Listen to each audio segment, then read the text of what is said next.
Hello friends, कैसे हो आप लोग। हम लोग चर्चा कर रहे हैं चट्टानों के विषय में और आज हम एक महत्वपूर्ण चट्टान पढ़ने वाले हैं, अवसादी चट्टान, जिसको हम लोग परतदार चट्टान कह सकते हैं, जिसको हम लोग तलछट कह सकते हैं। देखिए, हमारी पृथ्वी का जब से निर्माण हुआ है तब से हम लोग कह सकते हैं बाह्य अनाच्छादनात्मक प्रक्रम सक्रिय रहे हैं। अपक्षय, अपर्दन, ये सर्वाधिक क्या रहे हैं, प्रभावित रहे हैं, निक्षेप है। तो जिसकी वजह से कुछ चट्टानों का निर्माण होता है जिसको हम लोग कहते हैं अवसादी चट्टान या उसको कहते हैं परतदार चट्टान। तो चलिए देखते हैं परतदार चट्टान। तो यहाँ पे बड़ा सीधा सा एक प्रश्न आप लोगों के लिए बनता है कि ये जो परतदार चट्टान है इसके लिए हम लोग एक अंग्रेजी शब्द का यूज करते हैं और ये अंग्रेजी शब्द आपके सामने आ रहा है सेडिमेंट्री।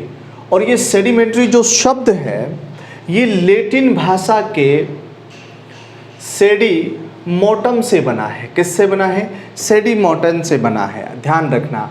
और जिसका जो शाब्दिक अर्थ लगाया जाता है वो लगाया जाता है नीचे बैठ जाना। क्या लगाया जाता है? नीचे बैठ जाना, है ना। क्या अर्थ लगाया जाता है उसका? नीचे बैठ जाना। अब देखिए, इसके विषय में अगर हम लोग चर्चा करें तो आप लोगों को यहाँ पे एक बड़ी सीधी सी बात देखने को मिलेगी कि हमारी पृथ्वी के ऊपर दो अनाच्छादनात्मक जो प्रक्रम जो थे जारी थे, जिसकी वजह से एक स्थान से दूसरे स्थान पर या उस चट्टान के पास में ही एक नई चट्टान का निर्माण हुआ, जिसको हम लोग क्या कहते हैं, अवसादी या परतदार चट्टान कहते हैं। अब देखो, इसमें क्या होता है, इन सेलों में अनेक परतें पाई जाती हैं। परतें बोले तो लेयर बाय लेयर, अनेक परतें आपको इसमें देखने को मिलेंगी, जो कि आपको ध्यान रखना चाहिए। ठीक है, तो आपसे प्रश्न बन सकता है कौन सी चट्टानों में लेयर बाय लेयर, परत बाय परत हमें देखने को मिलती है, तो वो हम लोग कह सकते हैं कौन सी, आपकी परतदार चट्टान। इन सेलों में रंध्र युक्त होती है। भाई रंध्र होते हैं इसमें, क्योंकि रंध्र तो होंगे ही होंगे ना, क्योंकि ये लेयर बाय लेयर क्या होती है, जमा होती है। इन सेलों के मध्य में जीवाश्म मिलते हैं। ये बड़ी बात है। क्या मिलते हैं? जीवाश्म मिलते हैं। जबकि आगन्य में हमने देखा था कि वहाँ पे जीवाश्म नहीं मिल रहे थे, इसमें जीवाश्म मिल रहे हैं। और मिल क्यों रहे हैं कि क्यों, देखिए लेयर बाय लेयर जब परत जमा होती जाएगी तो उसमें जीव अवशेष भी दबचे जाएंगे, जिससे हम लोग पता भी लगा सकते हैं कि ये चट्टान कब की बनी हुई है। इन सेलों का अपर्दन अपेक्षाकृत तीव्र गति से होता है। भाई ये जो सेल होती है इतनी ज़्यादा कठोर नहीं होती है, जिसकी वजह से इनका अपर्दन जो है वो बहुत जल्दी होता है। ये सेलें प्राय मुलायम होती हैं। भाई आप देखो, कठोर नहीं होंगी तो मुलायम है, और मुलायम होंगी तो स्वाभाविक सी बात है उसका अपर्दन क्या होगा, जल्दी होगा। आपको ये चीज़ ध्यान में रख लेनी है। अगर इनका वर्गीकरण करें परतदार चट्टानों का, तो एक देखो, प्रयुक्त अवसाद के अनुसार, अवसाद का मतलब होता है मलबा। भाई किससे लगाते हैं? मलबे से लगा सकते हो, निक्षेप से लगा सकते हो। निर्माण में प्रयुक्त साधन के अनुसार, भाई निर्माण में कौन से साधन प्रयुक्त होते हैं उसके अकॉर्डिंग कह सकते हो। तो इसमें देखो, एक सबसे पहले हम आपके सामने आया चट्टान चूर्ण से निर्मित, एक है जैविक तत्वों से निर्मित। एक चट्टान तो चूर्ण से निर्मित है, एक जैविक तत्वों से निर्मित है और एक रासायनिक तत्वों से निर्मित है, प्रयुक्त अवसाद के अनुसार। एक आपका यहाँ पे है निर्माण में प्रयुक्त साधन के अनुसार। तो आपको कहना है निर्माण में कौन कौन से साधन प्रयुक्त किए जाते हैं। तो जलज हो सकते हैं, जल भी एक साधन हो सकता है, वायु एक साधन हो सकता है, और हिमानी एक साधन हो सकता है, बर्फ, तो वो भी एक साधन हो सकता है। तो आप देखो, इन चट्टानों के बारे में अगर हम बात करें तो सबसे पहले हम लोग कह सकते हैं कि प्रयुक्त अवसाद के अनुसार, तो आपको कहना है सबसे पहले शैल चूर्ण से निर्मित। भाई शैल चूर्ण क्या होता है, पहले तो बात ये समझो, शैल चूर्ण वही तो होगा ना जब किसी जो चट्टान होती है जिसका अपर्दन होगा, अपक्षय होगा, है ना, और वो वहाँ पे या कुछ दूरी पे जाकर के उसका क्या होगा, निक्षेप होगा, तो उसके कारण जो चट्टान निर्मित होगी तो वो चट्टान कौन सी कहलाएगी, शैल चूर्ण निर्मित चट्टान कहलाएगी। और ये चट्टानों में विशेष जैसे लोयस है, लोयस एक मृदा होती है जो एक स्थान से दूसरे स्थान पर क्या होती है, जमा होती है।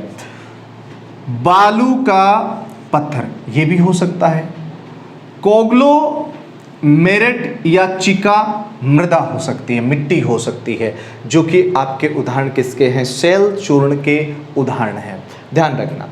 एक होता है जैव तत्वों से निर्मित चट्टानें, जैव तत्वों से निर्मित, अरे देखिए बहुत सारे जीव जंतु होते हैं, पेड़ पौधे होते हैं, उनके अवशेष होते हैं, उन अवशेषों के निक्षेप जमाव से भी जिन चट्टानों का निर्माण होता है उनको कहते हैं जैव तत्वों से निर्मित चट्टानें। और इनमें एक उदाहरण देख सकते हो डोलोमाइट, ये जो डोलोमाइट है वो इसी प्रकार की चट्टान है।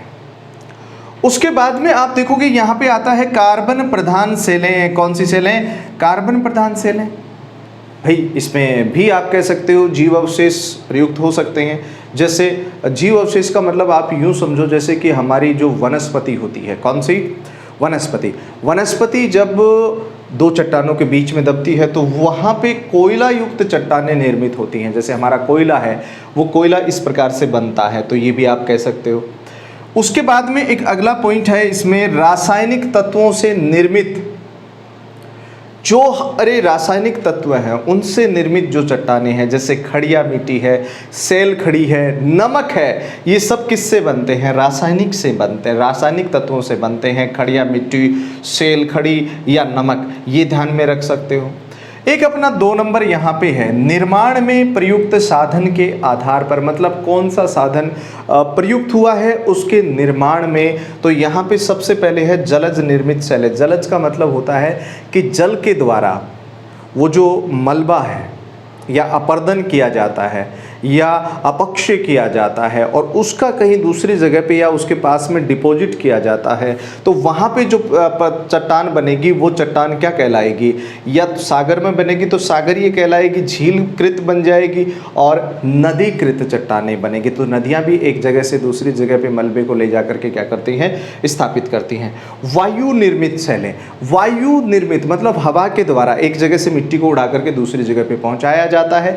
तो जैसे लॉइस निर्मित मैदान इसी तरीके का होता है, एक स्थान से कहीं दूर जाकर के किसी मृदा का जमा होना। हिमानी निर्मित जो होती है, हिमानी जैसे आप यूं कह सकते हो जैसे एक बर्फ़ का बहुत बड़ा टुकड़ा स्लाइड करता है तो वो क्या करता है, अपने साथ बहुत सारे कंकड़ या शिला गोलास्म लेकर के चलता है, जिनको हम लोग क्या कहते हैं, हिमोड़ कहते हैं। तो इस प्रकार से जो निर्मित है वो क्या होती है, हिमानी निर्मित शैल अपन कह सकते हैं। तो इस प्रकार से होती है हमारी परतदार चट्टानें, जो कि आपको ध्यान में रखनी चाहिए, परीक्षा की दृष्टि से इम्पोर्टेंट हो सकती हैं। मैं आप लोगों को से यही कहूँगा, जय हिंद जय भारत। अगली चट्टान अपन पढ़ेंगे कायांतरित। कौन सी, कायांतरित चट्टान पढ़ेंगे, जिसको अपन रूपांतरित चट्टान भी कह सकते हैं। ठीक है, ओके बाय।